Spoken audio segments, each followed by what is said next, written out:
લવ મેરેજમાં લવ હોય છે, અરેન્જ મેરેજમાં ફેમિલી સપોર્ટ હોય છે. પણ કયું મેરેજ લાંબા સમય સુધી ટકે?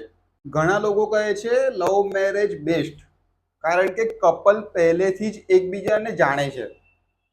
પણ રિયાલિટી એ છે કે માત્ર લવથી મેરેજ નથી ચાલતું, અને અરેન્જ મેરેજમાં ઘણીવાર લવ પછી ડેવલપ થાય છે અને ફેમિલી સપોર્ટ મેરેજ બચાવી લે છે.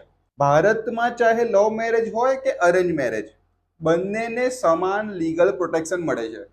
પણ ડિવોર્સ કેસીસમાં ઘણીવાર ઇશ્યુઝ આવે છે: ego clash, financial problems, family interference, extramarital affairs, unrealistic expectations.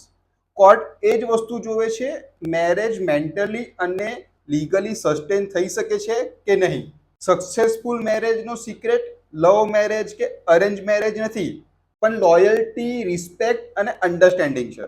નહીતર લવ મેરેજ પણ કોર્ટ સુધી જાય છે અને અરેન્જ મેરેજ પણ હેપીલી એવર આફ્ટર બને છે.